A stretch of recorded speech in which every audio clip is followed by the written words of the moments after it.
ॐ नमः सिद्धेभ्यः।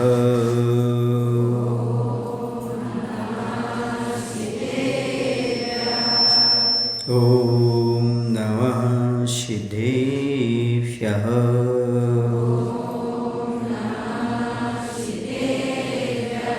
धर्मः सर्वसुखाकरो हितकरो धर्मं बुधान् शिन्वते धर्मेणैव समाप्यते शिवसुखं धर्माय तस्मै नमः धर्माय तस्मै नमः। बोले अहिंसा विश्व धर्म की देवाय देव श्री शांतिनाथ भगवान की, आचार्य गुरुदेव भगवत श्री विद्यासागर जी महाराज की, आचार्य समय सागर जी महाराज की।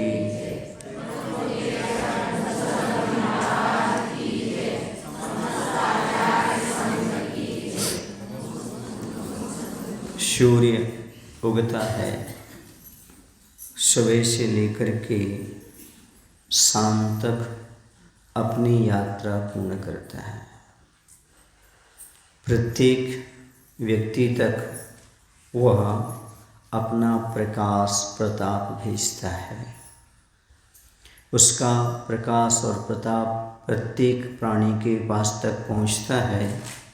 लेकिन कभी आपने सुना नहीं होगा कि सूर्य ने आप लोगों से कोई मांग की हो, कभी प्रतिपल की इच्छा रखी हो। सूर्य तो मैत्री भाव लेकर के चलता है और प्रत्येक प्राणी और पदार्थ को प्रकाशित करने का भाव रखता है। उसके प्रकाश में सभी लोग लाभ लेते हैं और अपना पूरा काम कर लेते हैं। वैसे ही जो साधु परमेष्ठी होते हैं वह भी प्रभाकर श्रम परोपकारी प्रतिफल की ओर कभी भूल कर भी ना निहारे। ऐसे सबका उपकार करते हुए जो अतिथि हैं, साधु परमेष्ठी हैं, वो कभी प्रतिफल की आकांक्षा नहीं रखते। मात्र परोपकार ही उनका एक गुण होता है, एक लक्षण होता है। जैसे सूर्य किसी से कुछ ना चाहते हुए भी सभी के लिए प्रकाश प्रदान करता है, वैसे जो हमारे अतिथि हैं, साधु प्रविष्टि हैं, वही भी हमारे लिए प्रकाश देते हैं, ज्ञान का प्रकाश देते हैं, धर्म का प्रकाश देते हैं, जिसमें हम अपने सारे कार्य व्यवस्थित कर सकते हैं। जीवन को आजीविका के रूप में व्यवस्थित करने के लिए जैसे सूर्य प्रकाश सहयोगी है, वैसे हमारे सुंदर जीवन के निर्माण के लिए, आध्यात्मिक जीवन के निर्माण के लिए गुरु का ज्ञान रूपी प्रकाश मिलना बहुत ही अनिवार्य है। वही वैसा सहयोग कर सकता है जैसे सूर्य सहयोग बनता है, सहयोगी करता है कि हमारा सारा का सारा दिन भर का काम अच्छा हो जाए, वैसे हमारे जीवन अच्छा हो जाए। इसके लिए गुरु का ज्ञान रूपी प्रकाश ही हमारे लिए प्रकाशित करता है। सारे तत्व को वह ज्ञान का विषय बनाता है। अर्थात हमें ज्ञान देने वाला यदि कोई है तो गुरु है, लेकिन प्रतिफल की कोई आकांक्षा नहीं रहती। वह आपसे बदले में कुछ नहीं चाहते। जैसे सूर्य कुछ नहीं चाहता, वैसे गुरु भी बदले में आपसे कोई भी चीज़ की कामना नहीं करते हैं, बल्कि निस्वार्थ भाव से। आप लोग मेरी भावना पढ़ते समय बोलते भी हैं, क्या बोलते हैं? स्वार्थ त्याग की कठिन तपस्या बिना खेद जो करते हैं, ऐसे ज्ञानी साधु जगत के दुख समूह को हरते हैं। वह ज्ञानी साधु दूसरे के दुख समूह को दूर करते हैं, लेकिन स्वार्थ त्याग की कठिन तपस्या उनके पास रहती है। वह किसी प्रकार का निजी स्वार्थ नहीं रखते, मात्र सामने वाले को प्रकाश से मिले। जैसा मोक्ष मार्ग मुझे मिला है वैसे सामने वाले को प्राप्त हो, ऐसी भावना रखने वाले अतिथि होते हैं। हम 2-3 दिन से खोज कर रहे हैं कि अतिथि कैसे होना चाहिए, कौन से अतिथि को हमें दान देना चाहिए। उसकी गवेषणा में और सारी विशेषताएं हैं। और कहते हैं निद्रा जयी हों, इंद्रिय विजयी हों, जलाशय सम सदा सही हों। कैसे हों? निद्रा जयी, निद्रा को जीतने वाले हों, और साथ ही इंद्रिय पर विजय प्राप्त करने वाले हों। निद्रा को जीतते हों और पांचों इंद्रियों को जो जीत चुके हैं, अर्थात नींद पर कंट्रोल हो और पांचों इंद्रियों पर कंट्रोल होना अतिथि का गुण माना जाता है। निद्रा को क्यों जीतना? क्योंकि निद्रा में ऐसे स्वप्न में पाप हो जाते हैं जो आप जागृत अवस्था में भी नहीं कर पाते। निद्रा मदि दोष लगाए, निद्रा में भी बहुत सारे दोष होते हैं। इसके अलावा ज़्यादा निद्रा लेने से दर्शनावर्णी कर्म का बंध भी होता है, और ज़्यादा निद्रा लेने से आलस आता है। आलस के साथ साथ धर्म ध्यान भी नहीं हो पाता, क्योंकि बहुत सारा समय किस में निकल जाता है झोपना, है ना, झोपने में निकल जाता है, सोने में आपका समय निकल जाता है। आप लगाओ ना हिसाब, लगता है आपकी एक महीने में 15 दिन तो सोने में निकल जाते हैं। तो आधा जीवन यदि आपने सोने में निकाल दिया तो कैसे बनेगा? क्योंकि यह जो मनुष्य पर्याय है, इस सोने का समय नहीं है, ये भैया सोने का समय है। सोने का समझते हो? गोल्ड, ये सोना है, जीवन को सोना बना लो, सोने में मत गुजारो। साधु परमेश जी अपना समय सोने में नहीं गुजारते, उसको सोना बनाते हैं, अपने जीवन को सोना जैसा निखारने में लगाते हैं। इसलिए निद्रा और इंद्रिय विजय, इंद्रिय पर कंट्रोल होना चाहिए। दो चीज़ें ऐसी हैं, सगी बहनें हैं, वो कहीं भी आ जाती, निद्रा और वासना। वासना समझते हो? विकार भाव। निद्रा व वासना, इन्हें लज्जा ना आती। क्या है? निद्रा और वासना सगी बहनें हैं, इन्हें कभी लज्जा नहीं आती।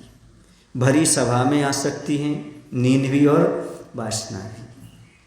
परिवार के सदस्यों के सामने भी आ सकती हैं, बाहर भी आ सकती, मंदिर में आ सकती हैं, कहीं भी आ सकती, इन्हें कोई लज्जा नहीं है।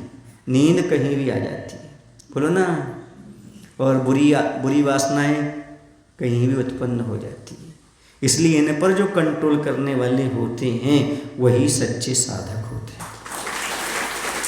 नींद पर कंट्रोल करना और इंद्रियों पर कंट्रोल करना, देखो साधु जीवन तो सार्थक होता ही है नींद को और इंद्रियों को जीतने से, लेकिन गृहस्थ जीवन भी सार्थक होता है। यदि वर्तमान में विद्यार्थी निद्रा ही लेता रहे और पंचेंद्र की विषयों को भोगने में लगा रहे तो क्या वह सफल हो सकता है? जो विद्यार्थी अल्प निद्रा लेता है और अपने मन को इंद्रियों को कंट्रोल में रखता है, वही ढंग से पढ़ाई कर पाता है और वही नंबर 1 पर टॉप पर आ सकता है। इसलिए विद्यार्थियों को भी अनिवार्य है कि अपने जीवन काल में निद्रा पर और इंद्रियों पर कंट्रोल रखे। क्यों? क्योंकि उसे सफलता प्राप्त करना है। ऐसे साधु का जीवन होता है, इंद्रियों को कंट्रोल में रखना और अपने निद्रा को कंट्रोल में रखना। क्योंकि सुप्त अवस्था में सम्यक दर्शन प्राप्त नहीं हो सकता। वो तो दूर की बात है, निद्रा में हित अहित भी समझ में नहीं आता, अर्ध मृतक के समान हो जाता है। जैसे मुर्दे की दशा होती है, वैसी दशा किसकी हो जाती है? निद्रा की समय हो जाती है। कोई आकर घात कर जाए आपको पता नहीं, और निद्रा में कई लोगों का घात हुआ भी है। इसलिए निद्रा से बचो, निद्रा पर कंट्रोल करने का प्रयास करो। अब आपके यहाँ 16 दिन में ये प्रैक्टिस की जाएगी। क्यों? चटाई पर सोएंगे आप तो आपको निद्रा कम आएगी, निद्रा पर विजय आएगा। 2-3 दिन तो ऐसा लगेगा कि कहाँ कैसे क्या कर रहे हैं, उसके बाद फिर आपको आनंद आना शुरू हो जाता है। ये नियम है, प्रकृति का ये नियम है। कोई भी नियम पालन करो, कोई भी संकल्प पालन करो, 2-3 दिन उसमें परेशानी जाती है, उसके बाद सारा का सारा अभ्यास होने से उस रूप में ढल जाता है। जैसे आपसे कहा ऐसे बैठा करो, रीढ़ की हड्डी सीधी करके, तो आपका दर्द हो जाता अमित। लेकिन कब? 2-3 दिन, उसके बाद फिर अच्छा हो जाता है। कोई भी चीज़ है कष्ट साध्य होती है। अच्छी चीज़ को प्राप्त करना चाहते हो तो कष्ट के साथ ही वो प्राप्त होती है। जब आप छोटे थे बचपन में, तब आप क्या सीधा चलना सीखे थे? 2-4 बार आप गिरे भी होंगे धड़ाम से, चोट भी आई होगी, फिर धीरे धीरे करके आपने अभ्यास से चलना सीखा। और अब कैसा चलने में दिक्कत होती? नहीं, अच्छे चलते रहते। ऐसे कोई भी नियम पालन करोगे तो आपको शुरुआत में कष्ट जैसा महसूस होगा, लेकिन वही आगे चल करके बहुत अच्छा बन जाएगा। समझ गए ना? शुरुआत में जो कष्ट साध्य है वही हमारे लिए आगे सहज हो जाता अभ्यास के माध्यम से। किसके माध्यम से? अभ्यास करते करते करते इस प्रकार का हो जाता है। तो इंद्रिय विजय होना और निद्रा विजय होना, ये बहुत बड़ा गुण होता है साधु परमेष्ठी का। साधु निद्रा पर कंट्रोल करते हैं और इंद्रिय पर विजय प्राप्त करते हैं। अब आप लोगों को बताएं, जैसे महाराज विहार करते हैं तो आपको मालूम है, आप जिस स्थान पर रोज शयन करते हो, यदि उस दिन आपको दूसरे स्थान पर शयन करना पड़े तो आपकी निद्रा अच्छे से नहीं होती। और साधु तो हमेशा विहार करते रहते, तो क्या अच्छे से निद्रा होती होगी? नहीं, इसलिए वो अपने आप निद्रा विजयी हो जाया करते। क्यों? क्योंकि अनियत विहार चलता रहता है।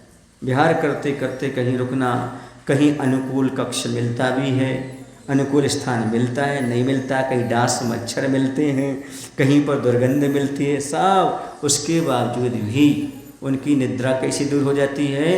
क्योंकि जिस आसन से थकान दूर हो जाए उसी का नाम निद्रा है। मात्र लेट करके खर्राटे भरने का नाम निद्रा नहीं है। पर आपने किसी निद्रा मान लिया है? खर्राटे भर करके अच्छे पैर पसार करके सोने का नाम निद्रा मान रखा है। समझ गए ना? तो थकान जिससे दूर हो जाए उसका नाम निद्रा है। थकान को दूर करने के लिए निद्रा ली जाती है। समझ में आया ना? इसलिए अति निद्रा तो आपके लिए थकान पैदा करेगी। देख लेना, जो दिन में सोती है ना उनको बार बार नींद आती है और ऐसे करते रहेंगे, उनकी नींद भरी ही रहेगी, नींद समाप्त होने वाली नहीं है। जैसे चाय पीने के बाद आपको लगता है, चाह पीने के बाद आपको लगता है कि हम फ्रेश हो गए, नहीं, वो नींद दब जाती है, पर पुनः और आक्रमण करती है। वो लगता है सर दर्द ठीक हो गया, पर बाद में वो ठीक ही नहीं होता। जब तक चाह न मिले तब तक सर दर्द ठीक होता ही नहीं। जो चाह नहीं पीते उनका एक दिन सर दर्द होता है पर जीवन भर नहीं होता है, समाप्त हो जाता है। लेकिन जो चाह के आदी हो जाते हैं उनके लिए बार बार ना मिले तो महाराज हम उपवास करेंगे, एकासन करेंगे, पर चाय लेंगे। आदी हो जाते, क्या हो जाते हो? आदी हो जाते हैं। तो ये अभ्यास करने से हम हर चीज़ से ऊपर उठ सकते हैं, निद्रा आदि का विजय प्राप्त कर सकते हैं। समझ गए? ये तो साधु परमेष्ठी इस प्रकार से विजय को प्राप्त करते हैं। निद्रा जयी इंद्रिय विजयी, जलाशय सम सदाशय, जैसे सरोवर का उद्देश्य हमेशा अच्छा होता है, दूसरों की प्यास बुझाना, कमल को खिलाना, ऐसे ही सदाशय वाले होते हैं साधु परमेष्ठी। हमेशा उनका उद्देश्य अच्छा होता है। कोई भी क्रिया करते, कोई भी कार्य करते हैं तो परोपकार के लिए ही करते हैं, सामने वाले के लिए परोपकार हो जाए। अब आपको लगता होगा महाराज आहार लेने जाते हैं, नहीं, सही बताऊं आपको, पड़गान देने जाते हैं। सावक नहीं चाहता कि महाराज हमारे यहाँ आए, तो एक गृहस्थ का घर पवित्र करने के लिए चले जाते हैं।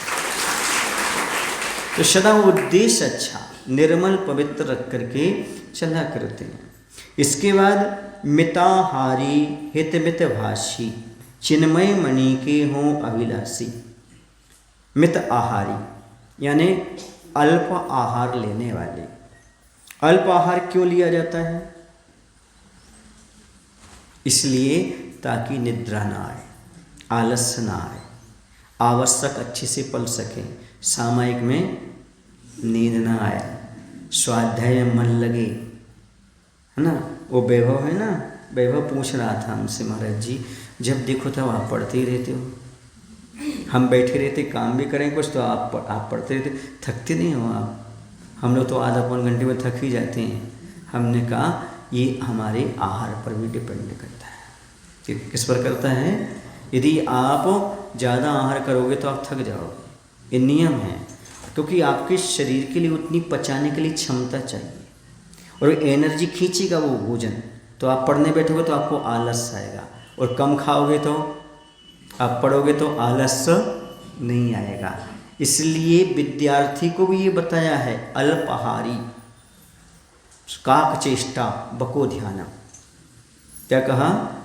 विद्यार्थी के लिए अल्प आहारी होना चाहिए विद्या प्राप्त करना हो तो, और काक चेष्टा कौवे जैसी चेष्टा रखना चाहिए, और बको ध्यानम और बगुला जैसा अपने लक्ष्य पर ध्यान देना चाहिए, तभी विद्यार्थी अपने जीवन में कुछ प्राप्त कर सकते।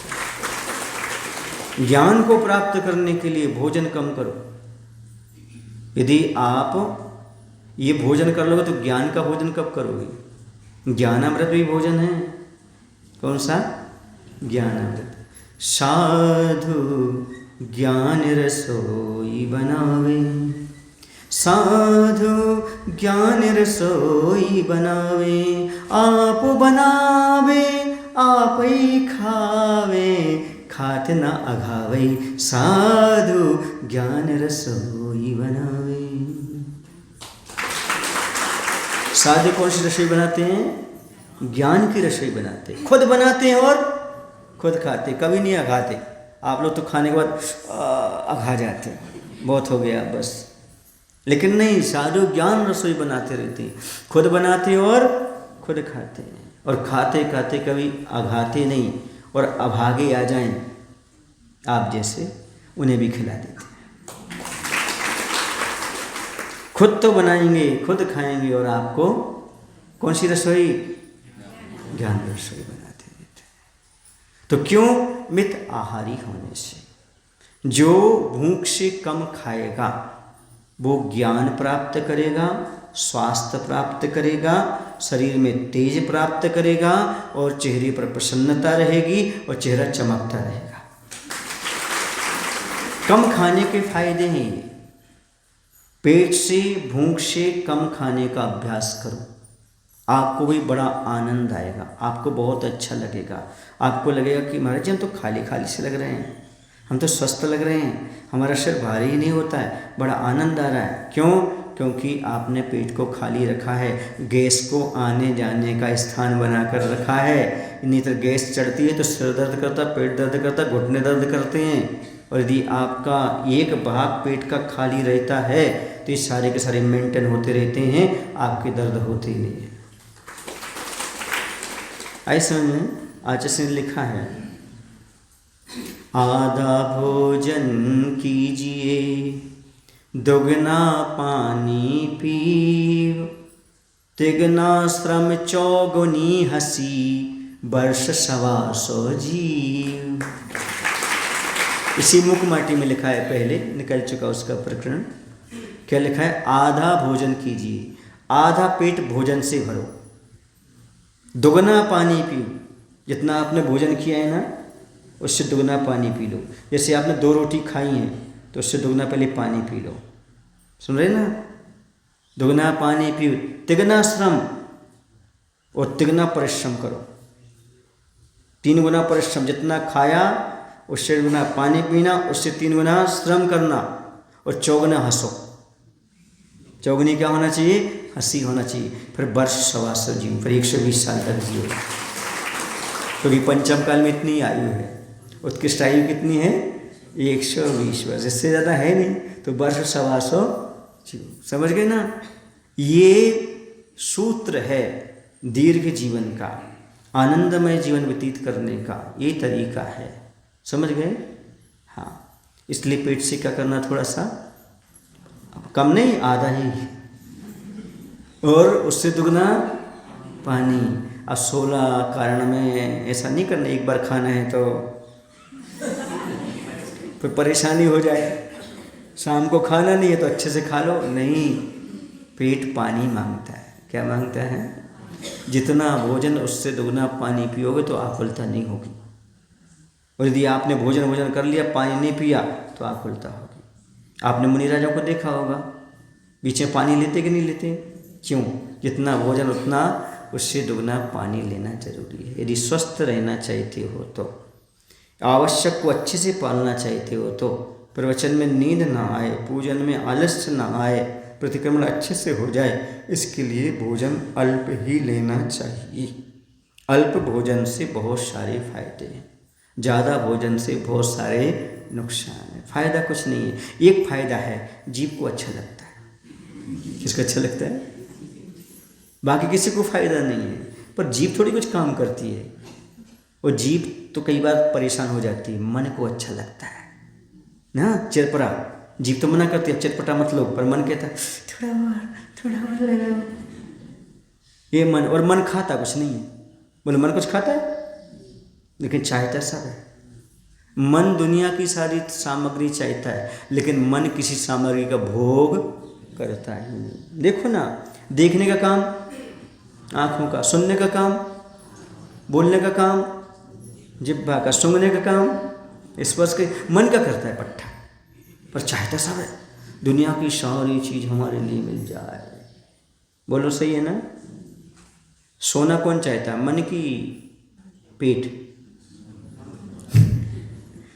बोलो ना। तो खाना किसको है भैया? पेट को। तो पेट में सोना डालोगे क्या? आटे की रोटी खाओगे ना। लेकिन मन कहता नहीं, सोने के बर्तन में खाएंगे, चांदी के बर्तन में खाएंगे। खाएंगे तो आटा की रोटी खाएंगे, चाहे वो ज्वार का हो, चाहे बाजरा का हो, चाहे मक्का का हो, चाहे गेहूं का हो, चाहे अक्की का हो, कुछ भी हो, खाएंगे तो अनाज ही। लेकिन किसके बर्तन में? हाँ, वाह वाह, ये मन का है। किसका है? मन का है। और महाराज सोने के बर्तन नहीं खाते, अपना खुद बर्तन बना करके भोजन कर लेते हैं। और ये नियम है, खड़े होकर के एक स्थान पर भोजन करोगे कभी पूरा पेट भर ही नहीं सकता। चलते फिरते नहीं कह रहा हूँ, एक स्थान पर खड़े होकर के जब आप भोजन करोगे तो आप पूरा पेट भर करके भोजन कर ही नहीं सकते। इसलिए मुनि राजाओं के लिए खड़े होकर के भोजन करने का। आपको लगेगा पेट भर गया, पर्याप्त है, पर्याप्त है, पर्याप्त है। जब हमारी दीक्षा हुई ना शुरुआत में, तो हम 15 मिनट में आहार करके बैठ जाते थे। कितने मिनट में?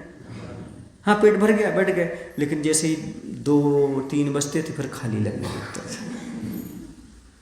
और पैरों में दर्द होने लगता था, क्योंकि पानी की कमी से घुटनों में दर्द शुरू हो जाता है। जिनके घुटनों में दर्द हो ना, तो पानी की कमी है, अच्छे से पानी पियो। क्या पियो? क्योंकि हम लोगों को महसूस होता है उपवास के दूसरे दिन घुटने में थोड़ा सा दर्द, झंझनाहट भी आती है, थोड़ा सा बाय भी खाता है, ये मुड़ता नहीं। उसका कारण है पानी की कमी पड़ना, पानी कम पड़ जाता है। तो पानी अच्छे से पियो, तो आपके लिए क्या होगा? स्वास्थ्य अच्छे से प्राप्त होगा, स्वास्थ्य लाभ होगा।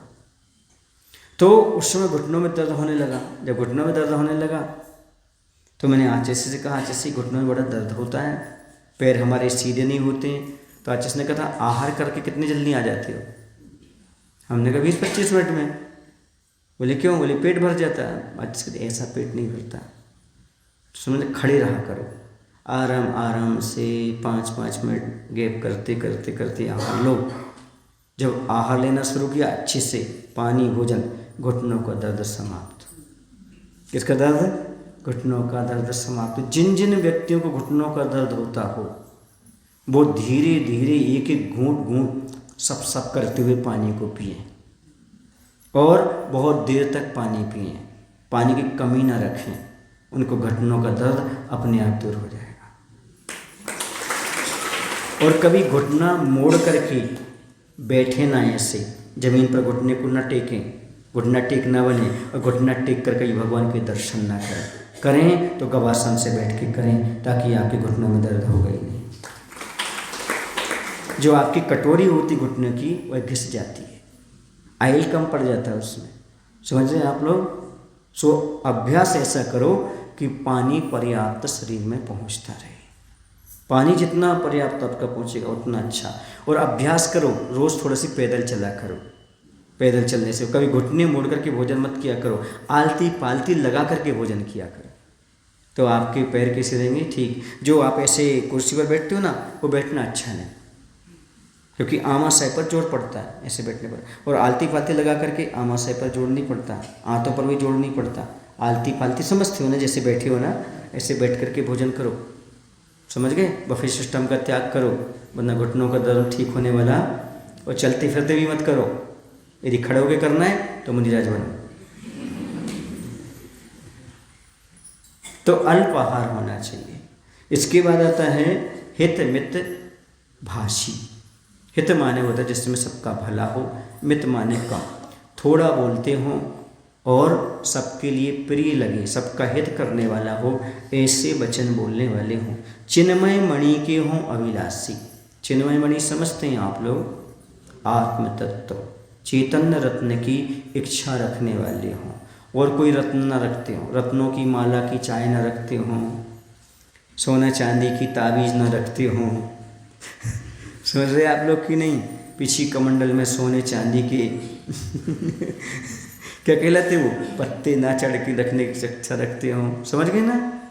कौन से रत्न चाहिए हो महाराज को? चेतन रत्न, सम्यक दर्शन, सम्यक ज्ञान और सम्यक चारित्र और आत्मरूपी रत्न की इच्छा रखने वाले हों। 9 निधि और 14 रत्न की इच्छा ना रखें कि मैं चक्रवर्ती बनूं अगले भव में, इन चक्र रत्न आदि प्राप्त करूं, ऐसी इच्छा न हो, कोई भी इच्छा नहीं। मात्र मेरा शुद्ध रत्नत्रय का पालन जीवन के अंत समय तक होगा, ऐसी ही मात्र उनके अंदर इच्छा रहती है, ऐसी इच्छा के रखने वाले हों।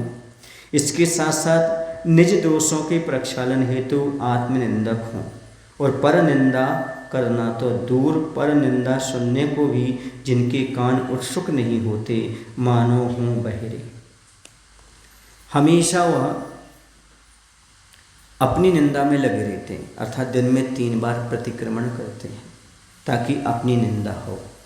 अपनी प्रशंसा के लिए तो वह बहरे हो जाते हैं, सुनने के लिए, कहने के लिए। आचार्य जी ने एक बार बोला था, हमें कभी कभी अंधे, बहरे और गूंगे भी बन जाना चाहिए। जब कोई आपकी प्रशंसा करे तो बहरे हो जाओ, जब आपको प्रशंसा के भाव हों अपनी प्रशंसा करने की, गूंगे हो जाओ। जब कोई प्रशंसा का प्रसंग दिख रहा हो तो अंधे हो जाओ। क्यों? प्रशंसा सुनने से, अपनी प्रशंसा करने से, प्रशंसा कार्य देखने से अहंकार उत्पन्न होता है और अपनी प्रगति रुक जाती है।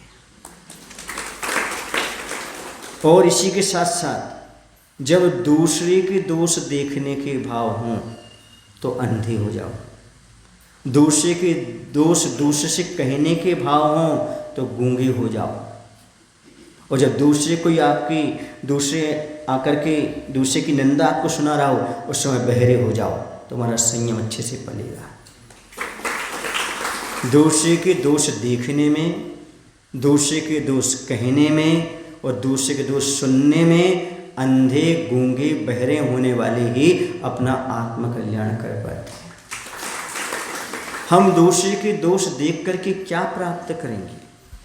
हम दूसरे के दोष कह करके क्या प्राप्त करेंगे? हम दूसरे के दोष सुन करके हमें कौन सी चीज़ उपलब्ध हो जाएगी? इसलिए अंधे, गूंगे और बहरे कौन? मुनि महाराज। क्यों? दूसरे के दोष कहने, सुनने, देखने में। आपको भी यही रूल्स अपनाना चाहिए। दूसरे के दोष देखें, आँख बंद कर लो, हम तो अंधे हैं। कोई दूसरे के दोष सुना रहा हो तो कान बंद कर लो, हमें सुनाई नहीं देता। किसी के दोष कहने की बात हो, अभी हमारा मौन है, बाद में बात करें। वो कहे इतना क्यों बोल रहा है? बोले इतना तो बोल नहीं पड़ता कि मेरा मौन है। कोई कहे भाई कि आपका मौन है तो आप बोल क्यों रहे कि मेरा मौन है? तो बता देना, जहाँ कहीं कुछ नहीं लिखना हो तो वहाँ लिखा रहता है कृपया यहाँ कुछ ना लिखें, नहीं लिखा रहता। अब सामने वाले कहे इतना क्यों लिखा आपने, जब यहाँ कुछ नहीं लिखना तो आपको बताना तो पड़ेगा यहाँ कुछ ना लिखें, इतना तो लिखना पड़ेगा ना। ऐसे मेरा मौन है, इतना तो बताना ही पड़ेगा ना। समझ में आया ना? तो मौन हो जाइए आप। आपके सम्यक दर्शन की वृद्धि इसी से होगी, आपके गुणों की वृद्धि इसी से होगी। आप समझते हो कि दूसरे की निंदा करके हम गुणवान बन जाएंगे? संभव नहीं है। दूसरे की काट छाँट करने से कभी अपनी वृद्धि नहीं होती। याद रखो, यदि बोर्ड पर एक किसी ने लाइन खींची है, उसको बड़ा करना है, उसको छोटा करना है उस लाइन को, तो क्या करना चाहिए? सामने वाले ने कोई लाइन खींची है, उसको छोटा करना है, पर उस लाइन को टच नहीं करना है, उसके नीचे बड़ी लाइन खींच दो, वो अपने आप छोटी हो जाएगी। ऐसे ही यदि आपके लिए प्रगति पाना है तो आप अपनी लाइन को बड़ी कीजिएगा, दूसरे की छोटी करने का प्रयास मत कीजिए। यही तरीका है, अपनी लाइन बड़ी करो ना, दूसरे की छोटी करने की क्या आवश्यकता है। यदि आपके लिए बड़प्पन दिखाना है तो क्या करो, बड़ी लाइन बनाने का प्रयास करो। सामने वाले में गुण हैं इसलिए उसकी प्रशंसा हो रही है, आप उससे ज़्यादा गुण अपना लीजिएगा, आपकी प्रशंसा होने लगेगी। सामने वाले की बुराई करने से आपकी प्रशंसा हो जाएगी क्या? सामने वाले की लाइन छोटी करने से आपकी बड़ी हो जाएगी क्या? फिर क्या करना, अपनी लाइन को बड़ी करो। दूसरे की प्रशंसा आपको सहन नहीं हो रही है, क्यों? क्योंकि आपको प्रशंसा मिल नहीं रही है। तो आप ऐसे काम करो ना तो आपको प्रशंसा मिलने लगेगी। एक बात बताऊँ आपको, दुनिया में बहुत से लोग गरीब क्यों हैं? अमीरों की आलोचना करने से। दुनिया में पापी क्यों हैं? धर्मात्माओं की आलोचना करने से। क्योंकि अमीर की आलोचना करोगे तो उसका धन है, वो धन कहेगा मेरे मालिक की तुम आलोचना कर रहे हो, मैं तुम्हारे पास नहीं आऊँगा। धर्मात्मा की आलोचना करोगे तो धर्म कहेगा मैं तेरे पास नहीं आऊँगा, तो मेरे मालिक की आलोचना कर रहा है। इसलिए धन बढ़ाने के लिए, धर्म बढ़ाने के लिए निंदा का त्याग कर दो, उनकी प्रशंसा शुरू कर दो। जैसे ही तुम धनी व्यक्ति की प्रशंसा करोगे, धन तुम्हारे पास आएगा, ये तो मेरी मालिक की प्रशंसा कर रहा है, मैं इसके पास जाता हूँ। जैसे धर्मात्मा की प्रशंसा करोगे, धर्म तुम्हारे पास आएगा, पाप का क्षय होगा। क्यों? क्योंकि तुम उसके मालिक की प्रशंसा कर रहे हो। और कोई तरीका नहीं है। आप धर्मात्मा से ईर्ष्या करके या आप धनी व्यक्ति से ईर्ष्या करके, निंदा करके कभी धनी और धर्मी नहीं बन सकते। धन बढ़ाने का तरीका ये, जितना बने उतना दान देने वालों की प्रशंसा करो, धर्म करने वालों की प्रशंसा करो। जितनी प्रशंसा करोगे धन उतना बढ़ता चला जाएगा। समझ में आ रहा है? और आजकल हुआ क्या है, अरे भैया वहाँ तो बड़े बड़े लोगों की प्रशंसा होती, बड़े बड़े लोगों को बुलाया जाता है, माइक पर उनका सम्मान होता है, हमें तो कोई पूछता ही नहीं है। ऐसा कहने वाले वहीं के वहीं अभी तक, और जिन्होंने उनको प्रोत्साहन दिया है, प्रशंसा की है, वो आज नीचे से ऊपर आ गए। यही तरीका है, और कोई दूसरा तरीका नहीं है। क्योंकि जो तुम्हें चाहिए उसकी प्रशंसा करो, और जो आपको समाप्त करना है उसकी निंदा करो। आपको धनी बनना है, धनी की प्रशंसा करो। आपको पुण्यात्मा बनना है, पुण्यात्मा की प्रशंसा करो, तो आप बन पाओगे। आप चाहो निंदा करके बन जाओ, कभी प्राप्त होने वाला नहीं। तो निज दोषों के प्रक्षालन हेतु आत्मनिंदक हों। पर निंदा करना तो दूर, पर निंदा सुनने को भी जिनके कान उत्सुक नहीं होते, मानव के हैं बहरे हो गए हों। वह सुनते ही नहीं, वो अपना स्वाध्याय करते रहते, तुम सुनाते जाओ। ओ बाद में बात करेंगे। मतलब बहरे नहीं सुना तुम्हारी बात तो क्या हो गए? बहरे हो गए। बहरे कर थोड़े कि कई सही में बहरे हो गए। आपकी बात को इग्नोर कर दिया, आपकी बात को माइंड पर नहीं लिया, ये तो बहरा है। कहते हैं क्या सुन नहीं रहे, क्या बहरे हो क्या? ऐसा बोलते हैं ना। बहरा किसे बोलते हैं यहाँ पर? यहाँ बहरे को क्या बोलते हो? अब तुम लोग जाना क्या बोलते हैं। तो उसे सुनाई नहीं दे रहा है, ऐसा बोलते हैं आप। क्यों? क्योंकि हमें दूसरे के दोष सुनने के लिए हमारे कान नहीं है। हमारे कान दूसरे की दोष सुनने के से अपवित्र नहीं करना हमें तो गुरु की वाणी सुन करके अपने कानों को पवित्र करना। हमें दूसरे के दोष देख करके हमारे नेत्रों को दूषित नहीं करना, हमें तो गुरु और प्रभु के दर्शन करने, इसलिए अपने नेत्रों को सफल बनाना है। हमें दूसरे की निंदा करके अपनी जिह्वा को, मुख को खराब नहीं करना, हमें तो भगवान की भक्ति स्तुति पढ़ के अपने मुख को पवित्र करना है, जिह्वा को पवित्र। ये उद्देश्य रखो, ये उद्देश्य ही हमारे लिए एक दिन बहुत कुछ उपलब्ध कराने वाला है। यशस्वी, मनस्वी और तपस्वी होकर भी अपनी प्रशंसा के प्रसंग में जिनकी रचना गूंगी बनती है। खूब यशस्वी हैं, यानी उनका सब जगह यश फैला हुआ है। खूब तपस्वी हैं, खूब तपस्या करते हैं। मनस्वी हैं, खूब चिंतन करने वाले हैं, होकर भी मुख से अपनी प्रशंसा करने में गूंगे जैसे हो जाते हैं। कुछ लोग कहते हैं महाराज जी आपको आचार्य जी इतने अच्छे क्यों लगते थे, क्यों लगते हैं, या उनकी आप इतनी प्रशंसा क्यों करते हो? क्योंकि आचार्य में एक बहुत अच्छा गुण था, वो कभी किसी की निंदा नहीं सुनते थे और कभी कोई निंदा करे तो ध्यान भी नहीं देते थे। तुम जानो तुम्हारा इतने पत्र पत्रिकाओं में लोगों ने आचार्य भगवान के बारे में कुछ का कुछ लिखा, गलत भी लिखा, पर आचार्य ने कभी उसका जवाब नहीं दिया, कभी जवाब नहीं दिया, कभी किसी की निंदा नहीं की, कभी मंच से किसी की आलोचना नहीं की। ये है हमारे परम गुरु का आदर्श। ये आदर्श अपने आप में बहुत महत्वपूर्ण है। वो लिखते ही नहीं थे बल्कि अपने जीवन में उसका पालन भी करते थे। अपनी प्रशंसा सुनना नहीं। कभी कभी बिहार चलता था बिहार चलते चलते कुछ चर्चा करते थे ना, तो चर्चा करते करते अपन आचार्य की प्रशंसा करने लगो तो आचार्य बोलने लगते थे, नीचे देख के चलो, नीचे देख के चलो।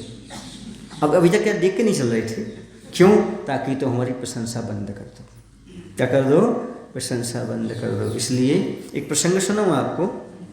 बिहार करते हुए चले जा रहे थे, तो कल शाम को भी बिहार हुआ था, सुबह भी बिहार हुआ। कल हमारा पिछले दिन अंतराय हो गया था। क्या हो गया था? अंतराय हो गया था। शाम को भी चले, सुबह भी चले, आज फिर अंतराय हो गया।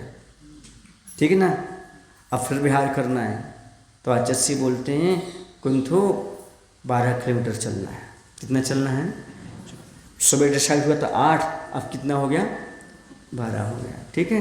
अब आहार के बाद जब आचार्य पास बैठे तो ईरेपद भक्ति होती ना, ईरद भक्ति समय, तो हम लोग बोलते आचार्य अंतराय बताते हैं क्या क्या प्रत्याख्यान लेते समय।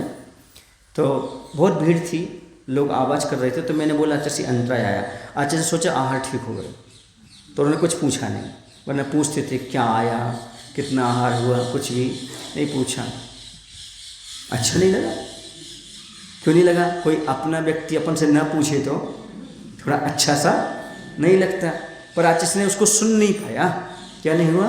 सुन नहीं पाया। फिर क्या हुआ? सामायिक पर बैठ गए। सामायिक पर बैठने के बाद हम जल्दी 1 बजे उठ गए सामायिक से, और हमने चंद्र सागर जी महाराज को बोला आचार्य को बोल देना कि हमारा अंतराय है, हम धीरे धीरे आगे निकल गए। हमारे संघ का अनुशासन है, बिना उसके आगे नहीं जा सकते, पीछे नहीं रुक सकते। आचार्य भगवान को बताना पड़ता था। तो आचार्य तो उस समय सामायिक पर थे, तो हमने कहा महाराज आप बता देना आचार्य को। हम निकल गए और हम आगे निकल गए। थोड़ी देर बाद आचार्य भी यहाँ से चल दिए। तो हम धीरे धीरे चल रहे थे, तो आचार्य ने, हमने देख लिया कि पीछे आचार्य आ रहे, पर हमने फिर देखा ही नहीं, ऐसे करके चले जा रहे आगे धीरे धीरे से। जो छोटे बच्चे होते हैं ना, तो ऐसे आगे आगे चले जा रहे, जैसे आपके बच्चे हम गुरु जी के बच्चे, है ना। तो आगे चल, तो आचार्य ने पीछे से आकर के हमारी कंधे पर हाथ रखा। कैसा? ऐसा हाथ रखा। क्यों कुंथू?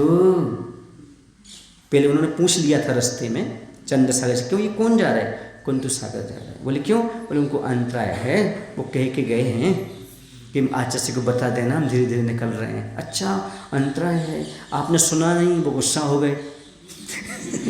अरे क्या करूँ आचार्य से, बोलते बहुत भीड़ रहती ना, आचार्य से बता रहे हैं बहुत भीड़ रहती ना, सुना ही नहीं दिया। ऐसा आचार्य गए, धीरे से हमारे कंधे पर हाथ पटका। बोलते क्यों कुंथू, कैसी है गाड़ी? आचार्य को गाड़ी बोलते हैं। क्या बोलते थे? गाड़ी, रत्नों से भरी हुई, सम्यक रत्न भरे हैं, ऐसी गाड़ी है आपकी। बोलते कैसी है गाड़ी? मैंने कहा ठीक है। कैसी है? अब तो बैटरी चार्ज हो गई, आपने हाथ रख दिया तो बैटरी चार्ज हो गई। तो आचार्य कहते क्या कहूँ, अब इतनी भीड़ रहती, इतनी आवाज़ करते हैं, हमें आवाज़ भी सुनाई नहीं देती, फिर भी कैसी है गाड़ी? हमने कहा कंपनी आपकी है, लूना है तो क्या हो गई? मेरी छोटी गाड़ी थी, छोटी उम्र में दीक्षा दी थी, कंपनी किसकी है? आपकी। छोटी गाड़ी तो क्या हो गई? आचार्य से कहते मैंने भी सोच समझ कर दी है, ऐसे ही गाड़ी नहीं दे दी। तो मैंने कहा सोच समझ के चला भी तो रहा हूँ, देखो ना पेट्रोल कम है और पंचर है, पैर छिले हुए हैं और पेट्रोल कम है। तो आचार्य से वो थोड़ा सा हंसते हुए, अब प्रशंसा हो गई ना उनकी थोड़ी सी, हंसते बोलते देखो भैया अब हमारी तो जो है ना बूढ़ी गाड़ी हो गई है, हमारे तो टायर वगैरह घिस गए हैं। हमने कहा हाँ आचार्य आपकी तो गेटर पे चल रही है, और पेट्रोल भी कितना लेते हैं आप, मतलब आहार भी कितना आप रूखा सूखा लेते हैं, आपको देखकर हम लोग चलते रहते हैं, समझ रहे हैं ना। लेकिन क्या करो, तुम लोग के ट्यूब टायर तो अभी नए हैं ना। तो हमने कहा आचार्य ट्यूब टायर आप नए हैं ये आश्चर्य की बात नहीं है, इसमें हवा आपकी भरी है वो महत्वपूर्ण, समझ गए। अब उनकी प्रशंसा हो गई तो क्या बोलते हैं कुंतु नीचे देख के चलो।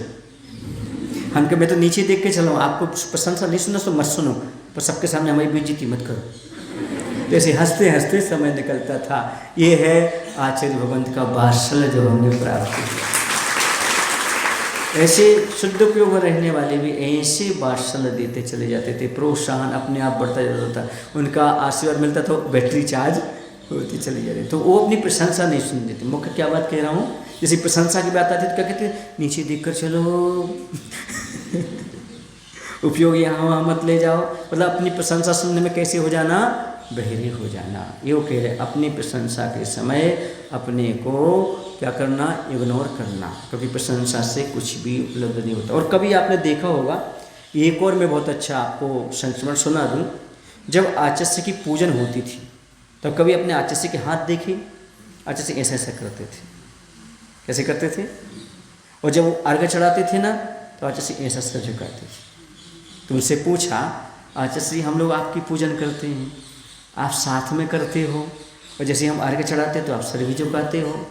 तो आचार्य ने कहा आप अपने गुरु की पूजन करते हो, हम अपने गुरु की पूजा कर लीजिए जब तक, आप अपने गुरु को नमस्कार करते हो, हम अपने गुरु को नमस्कार कर लीजिए जब तक। ये है प्रशंसा नहीं। अब प्रशंसा हो रही आचार्य की, आचार्य ज्ञान सागर जी को रूपी ले गए, आप कर रहे हैं उनको नमस्कार, वो किनको नमस्कार कर रहे हैं, ज्ञान सागर, उस समय हम प्रशंसा से बच गए। ये था आचार्य का महान गुण, अपनी प्रशंसा नहीं सुनना, अपनी पूजन नहीं, गुरु महाराज की ओर ध्यान ले जाना। समझ में आ रहा है। आप लोगों ने तो आचार्य को सुना भर है, देखा नहीं, उनकी चर्या नहीं। मुझसे पूछो कि मेरी श्रद्धा इतनी क्यों है, हर पर उनका नाम क्यों निकलता है, क्योंकि ऐसे महान गुण उनके अंदर थे। जब नज़दीक रह करके देखा, उनकी एक एक बात को समझा, परखा, क्योंकि हम लोग तो थोड़े पढ़े लिखे थे ना, कैसे थे, कॉलेज से आए हुए थे, तो परीक्षा और सब चीज़ें करना जानते थे। हर किसी को गुरु के रूप में स्वीकार करने वाले हम लोग नहीं थे, और संभव नहीं था कि इस काल में हम दीक्षा लेते, क्योंकि थोड़ा स्वाध्याय घर में ज़्यादा कर लिया था, है ना। लेकिन आचार्य भगवान की चर्या देख करके मुनि बनने के भाव हुए और अपने जीवन को इस प्रकार कर, वरना कहीं पंडित बन करके लेक्चर दे रहे होते, ऐसे नहीं आपको। लेकिन वो एक गुरु के गुण देख करके, और वो देख करके लगा कि नहीं, सही तत्व तो यही है, आत्मकल्याण तो यही होने वाला है। ऐसे गुण जो हम ये पढ़ रहे हैं, आचार्य ने मतलब लिखे नहीं हैं, अपने जीवन में उसको धारण भी किए हैं। और हम लोगों से भी यही कहते थे, जो तुम दूसरे को उपदेश दो, पहले अपने जीवन में धारण कर लेना, फिर देना, तभी प्रभाव पड़ेगा समाज में। पहले अपने जीवन में धारण लेना, जो कुछ भी तुम देना चाहते हो उपदेश, तभी प्रभाव पड़ेगा। ऐसा नहीं कि तुम ज्वाला सिंह बने रहो और क्षमा की बात करो, आप सबसे माया त्याग करने की बात कहो और तुम पल्ला बिछाए रहो, तो कैसे रहेगा। ऊंचे आसन बैठ के, अब बुंदेलखंडी समझ में आ जाए तो ताली बजाना, नहीं आए तो बाद में समझा देंगे। ऊंचे आसन बैठ के करें धर्म को हल्ला, हल्ला माने प्रवचन। ऊंचे आसन बैठ के करें धर्म को हल्ला, औरों को माया बुरी बताएं, स्वयं बिछावें पल्ला। नहीं समझे, दूसरों को धन दौलत बुरी बता रहा है और स्वयं दक्षिणा ले रहे, ले हम इतना लाओ, इतना लाओ, इतना लाओ, समझ रहे ना। तो इससे कोई प्रयोजन नहीं होता। ऊंचे आसन बैठ करके खूब धर्म की बातें करो, खूब बातें करो, और जब विदाई की बात है तो लड़ाई करो, क्यों हम 21,000 नहीं, हमें 25,000 दो, ये कोई धर्म है क्या। बात समझ में आ रही? तो पहले अपने जीवन में धारण करो त्याग की बात, फिर सामने वाले को त्याग का उपदेश देने का प्रयास करो, तब सामने वाले पर उसका प्रभाव पड़ता है। सागर सरिता सरोवर तट पर जिनकी शीतकालीन रजनी कटती, जहाँ पर समुद्र के किनारे और नदियों के किनारे तट पर जिनका शीतकालीन व्यतीत होता है, और गिरी पर कटते ग्रीष्म दिन, और पर्वतों पर जिनके क्या कटते हों, गर्मियों का समय कटता हो, दिन कर की अधीन छाँव में और सूर्य की वहाँ छाँव में, इस प्रकार से कह रहे हैं। मतलब जहाँ पर सूर्य की तेज धूप पड़ रही हो वहाँ पर बैठ कर के जो गर्मियों का समय निकालते हों। अब सुनिएगा, यहाँ पर थोड़ी सी बात हम आपको बताना चाहते हैं कि वो मुनिराज कैसे होते हैं। तो समुद्र नदी तालाबों किनारे पर जिनकी ठंड की रातें सहज कटती हैं, पर्वतों पर कटते गर्मी के दिन, तपते सूर्य की किरणों तले ऐसे महाव्रती श्रमण अतिथि का लाभ प्राप्त हो, यहाँ पर वह भावना भा रहा है। कौन? कुंभ। समझ रहे हैं आप लोग कि नहीं? ऐसे हमारे लिए प्राप्त हो।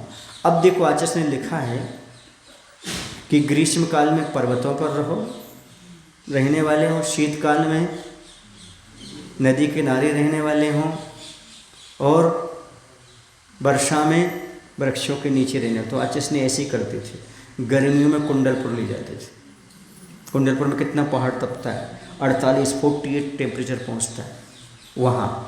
और बरसात में अमरकंटक, जहाँ वृक्ष है। तो सर्दियों में नदी के किनारे नेमवर आदि में रखते थे आचार्य, समझे ना, ताकि आप सभी लोगों को परिचय सहन करने की आदत हो जाए। हमने देखा गर्मियों में कहाँ ले जाएंगे? कुंडलपुर। सर्दियों में कहीं ना कहीं नदी का किनारा होगा, शीतलहर चलती होगी, वहीं पर ले जाते थे हम लोगों के लिए। और बरसात में तरुतल रहकर सकते हैं। ग्रीष्म काल में आग बरसती, कुंडलपुर में रहते हैं। वर्षा ऋतु में अमरकंटक में रहते, और ग्रीष्म काल में नदी तट पर रहते हैं। पहले आचार्य ने बहुत साधना की। जब राजस्थान साइड थे तब आचार्य का एक सोचना था कि मैं कभी पाटा ग्रहण नहीं करूँगा, सोने के लिए जमीन पर ही सोऊंगा।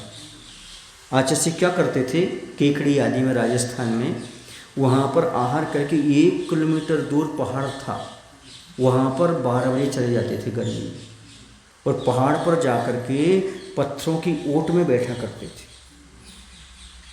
तो मैंने कहा आचार्य, मैंने ऐसा ऐसा सुना है आपके बारे में। हाँ, आचार्य बोलते हैं। मैंने कहा आचार्य ऐसा सुना है मैंने, आप ऐसा ऐसा करते थे। अब हमें कभी बोलने का अवसर आएगा तो मैं क्या बोलूँगा, मैं तो महाव्रती हूँ, ये तो मैंने सुना है, पर आप करते क्या थे तो बताओ, बात निकालने के लिए, क्योंकि सीधा तो बताएंगे नहीं।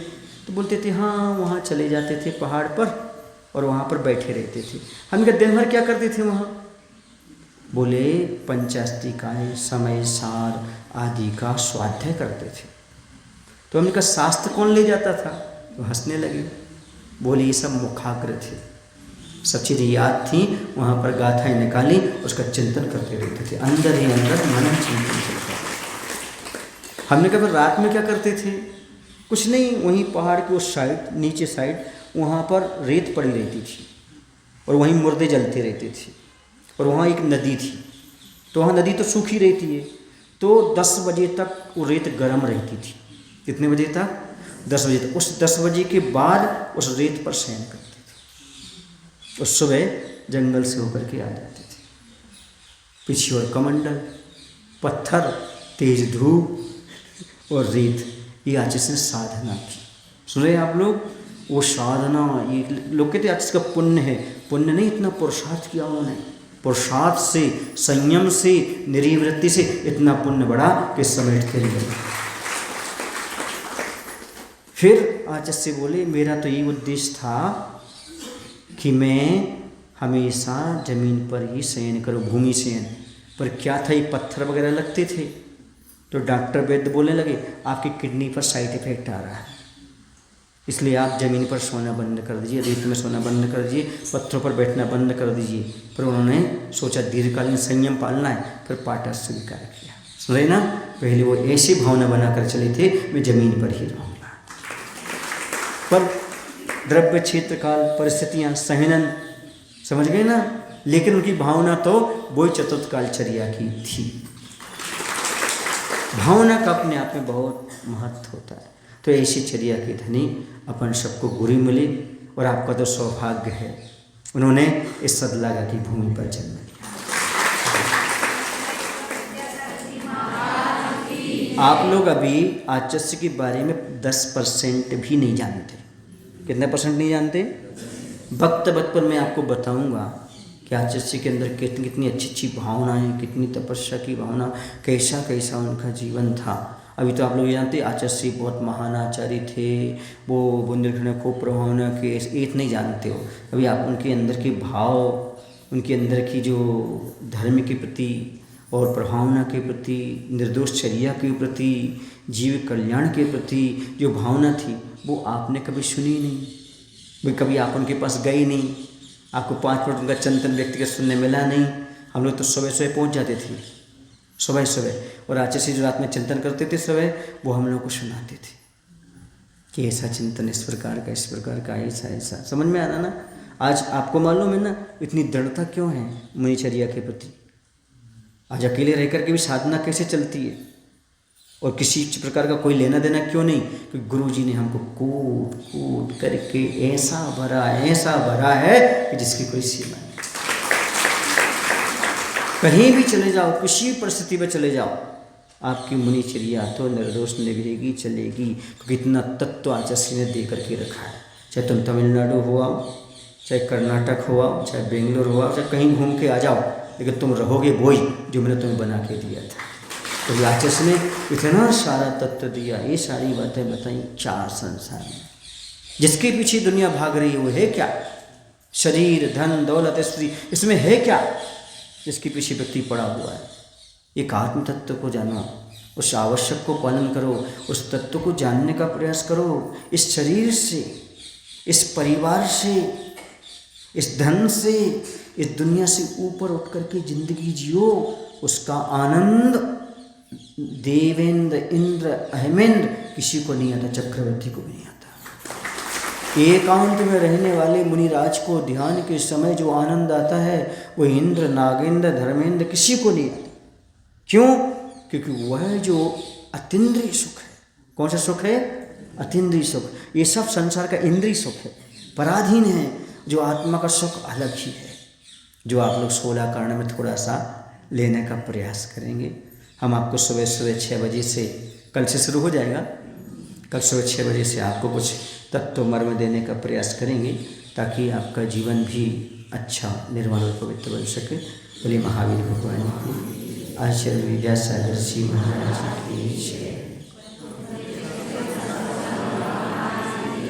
हे प्रभु, जब तक गृहस्थ मुनि नहीं बनता, तब तक ऐसे ही गुणों को धारण करने वाले अतिथि का सत्कार हमारे घर पर होता रहे, और हम भी ऐसे ही निरीह वृत्ति के धनी साधु परमेष्ठी की चर्या को प्राप्त कर सकें।